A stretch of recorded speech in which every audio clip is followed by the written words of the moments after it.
What's up, everybody? Hey, happy Monday, happy Memorial Day. For those of you that are in the US of A, happy Memorial Day to you. So glad that you're in the space, so glad that you're in the place, in the building. So glad that you are here. My goodness. Welcome to the Monday Mindset Movement. Mr. White from the agency. How you doing? Edlin, ORL 484879. So glad that you are here. Lorenda, so glad that you're here. Danny Lewis, so glad that you are here. Here's my question for y'all this week. Here is my question. What if your biggest problem was actually just an opportunity wearing the wrong outfit? Let's go. Let's talk about it. My goodness. Do me a favor. Where are you tuning in from? Just drop your city in the chat for me. SNCO Besh on Instagram. So glad that you're here. Just go ahead and drop your city in the chat so I can shout you out here on the Monday Mindset Movement. Let's jump on in. If you want to know when we're going live, text live to 240-557-8679. 240-557-8679. That's right, Dr. Lorenda. Yes, we sent out that text this morning. We're getting ready. And do me a favor. Take note of this. We are actually doing a couple of things differently, and we're shifting the time for the Monday Mindset Movement about 30 minutes. So as of next week, June 2nd, we'll be starting on at 7:30 a.m. Eastern Standard Time. 7:30 a.m. Eastern Standard Time. I'll tell you a little bit more about that in a second. But yeah, you know what? Let's jump on in and do the show. Y'all ready? Here we go.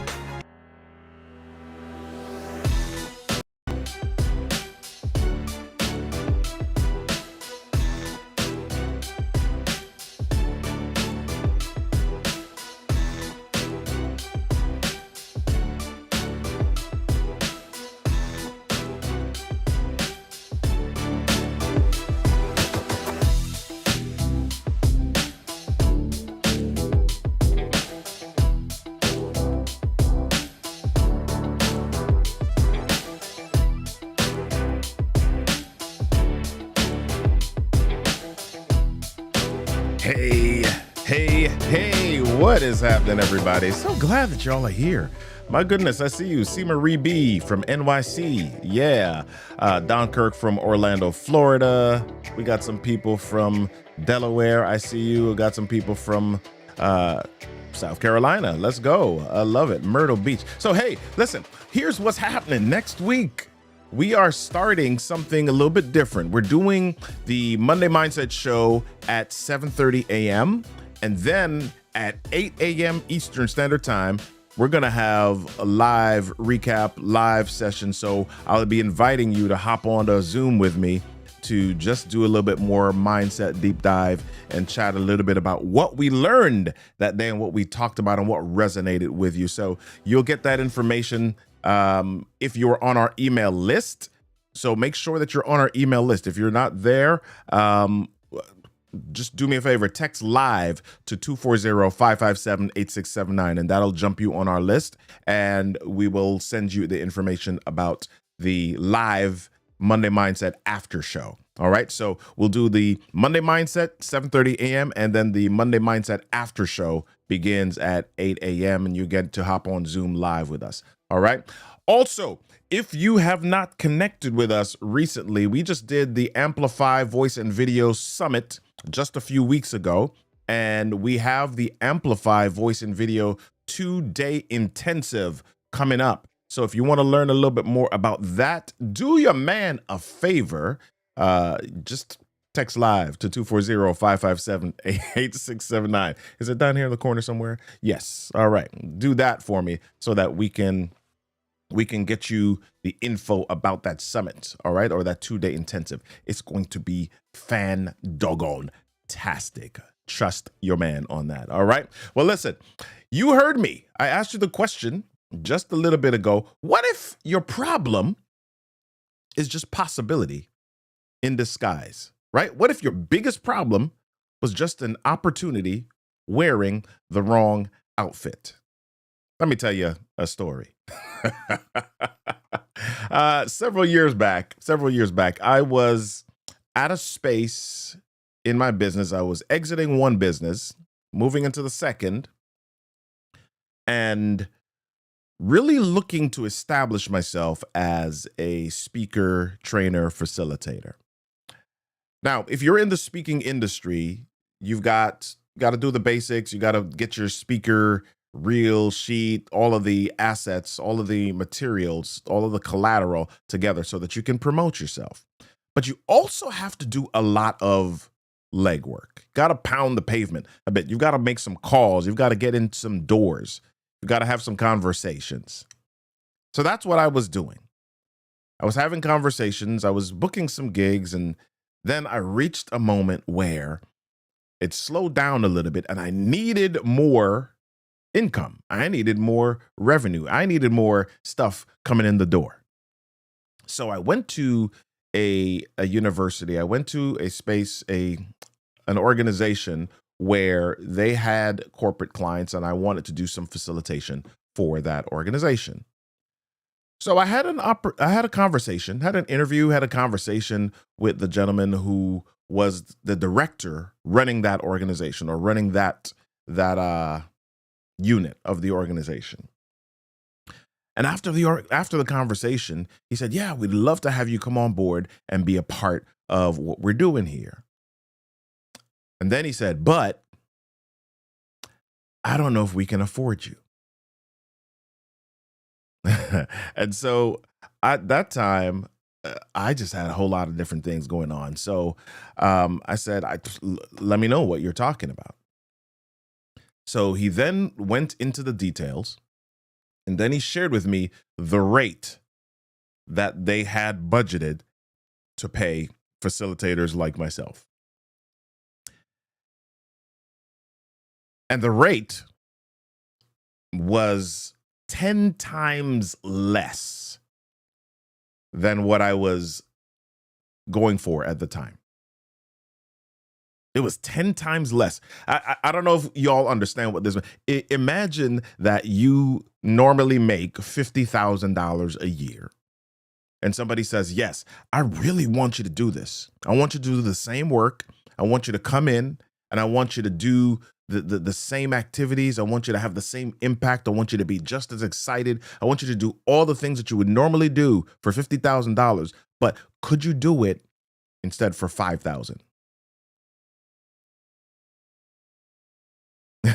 Yeah, do me a favor. Go ahead and put in the chat how you would respond if that was the offer made to you. How would you respond if somebody said to you, "Yeah, we love you. We love what you do. We love what you're up to, and we want to work with you." Would you do it for 10 times less than you normally do it?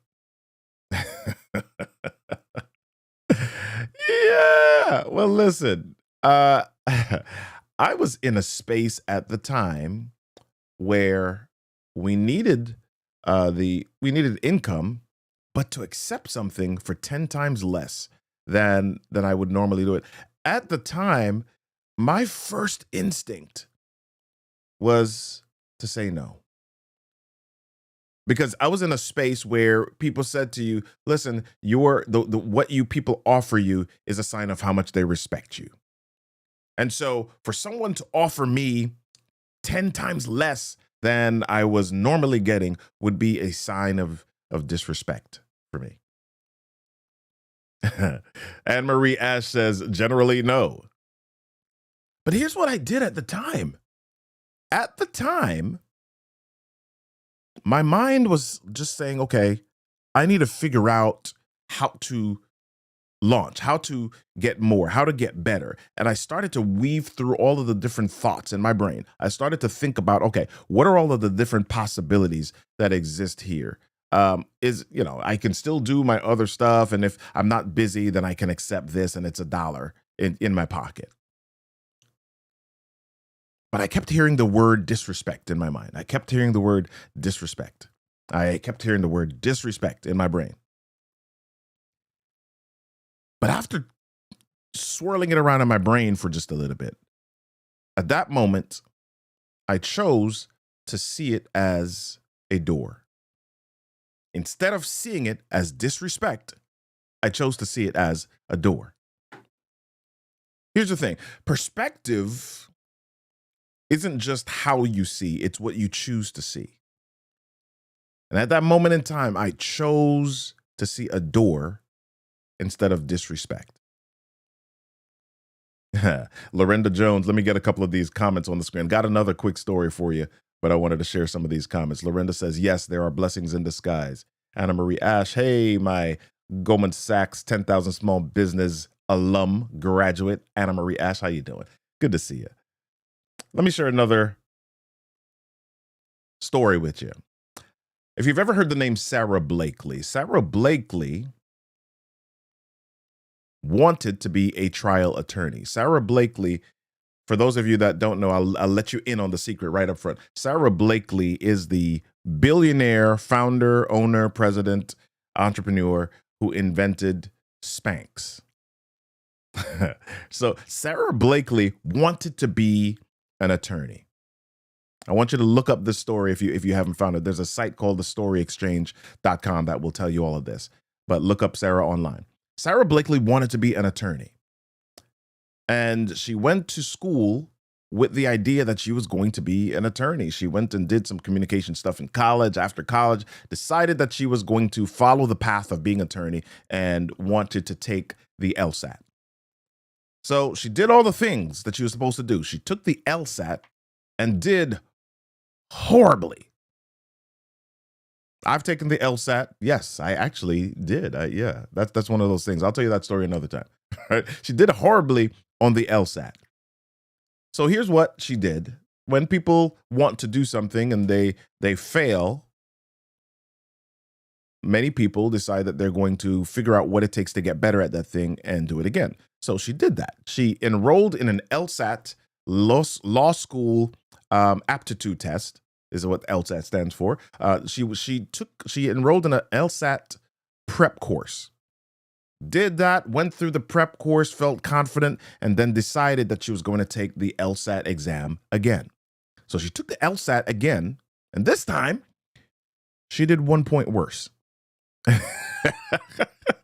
Yeah. How many of you have ever had a situation where you failed at something? You said, you know what? I learned from my mistakes. I'm going to study for it. I'm going to do this. I'm going to get better. And then you actually do worse. She took the LSAT again and actually did 1 point worse. So she decided that she was going to do something a little bit different. I mean, you want to take the LSAT, you don't do well at the LSAT, you don't do well at law school. She did what any logical person would do. She decided that she was going to go to Disney World and audition for the role of Goofy. Right? So she decides that she's going to do this. She goes to Disney World, auditions for the role, doesn't get the role, but she does get a job at Epcot, and she's telling people to get on the rides. That's her job at the time. And then after a little bit, she decides she's not going to do that anymore. So she decides to start selling fax machines door to door. Yeah, this is how long ago that was.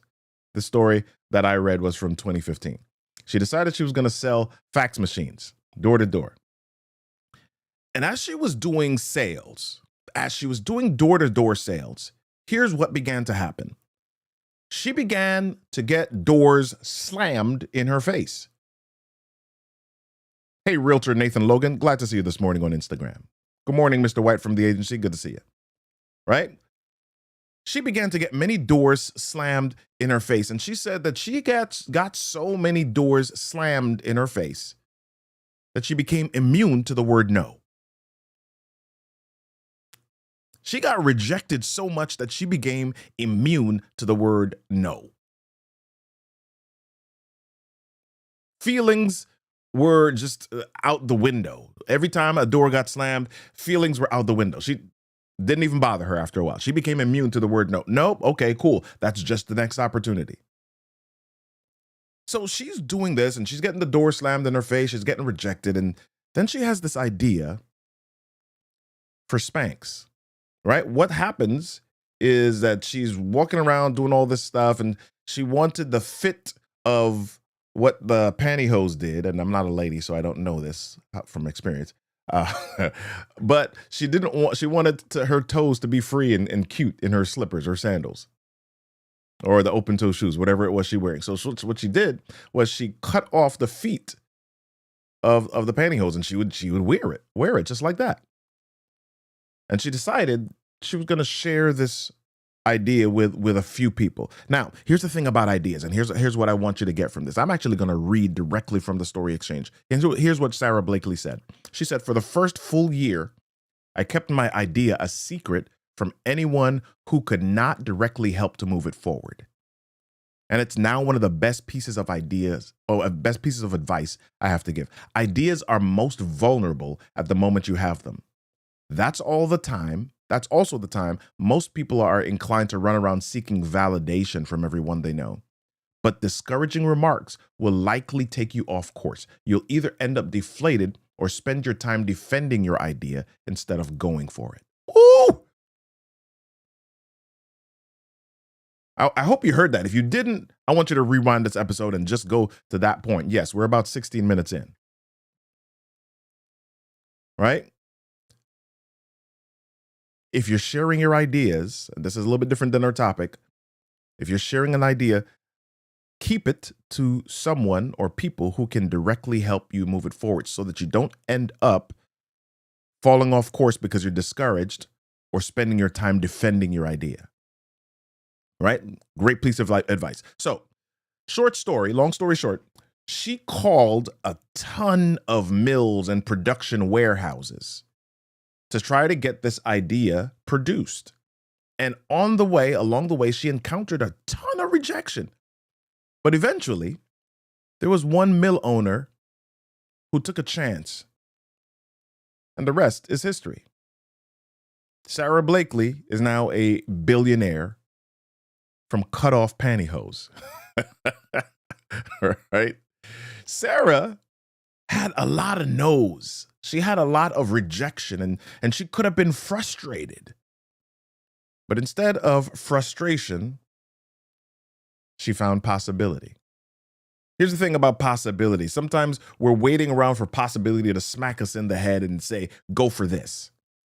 But possibility doesn't shout, it whispers behind your frustration. Yeah. That was good.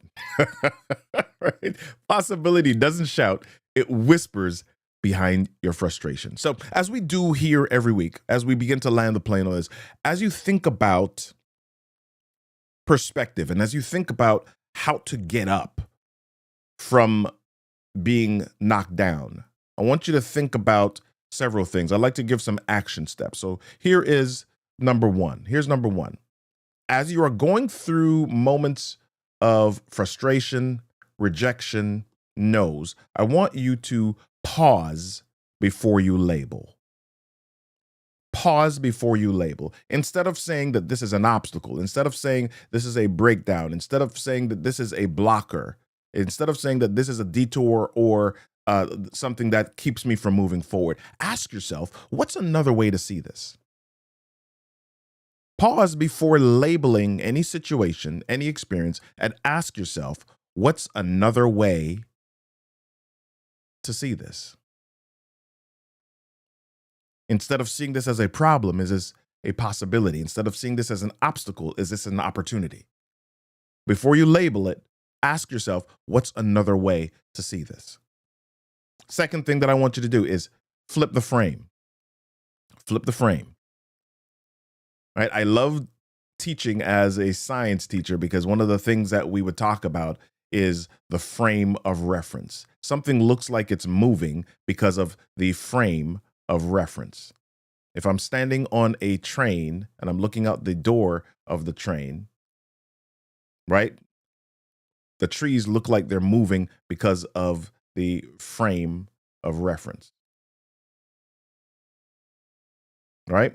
But if I'm standing somewhere where I'm not seeing the trees, does it look like I'm moving?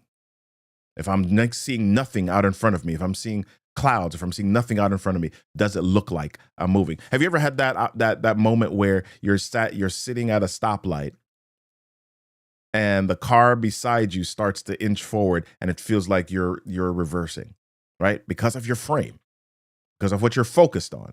So instead of focusing on the wrong or focusing on the disappointment, flip the frame. Instead of asking, why is this happening to me? Ask, what can this make possible for me? I'll say that once more. Instead of asking, why is this happening to me? Ask, what can this make possible for me? Right? Flip the frame. Third thing, speak the possibility. Speak possibility. I tell my kids this all the time. Say aloud what could go right even before you see the results. You have the ability to make up your own narrative. Too often, we think about what's the negative or what could go wrong. Too often we say, oh, I'm going to be mad at this. Too often we say, I'm not going to do this because this is going to happen. But what if something different happened? What if the right thing happened? What if the possibility happened? Speak the possibility. Say aloud what could go right even before you see the results. All right, so I'll say those three things again. Pause before you label. All right, flip the frame, and then speak the possibility. Pause before you label, flip the frame, and then speak the possibility. I'm so glad that y'all are here. Sean Michael, good to see you this morning.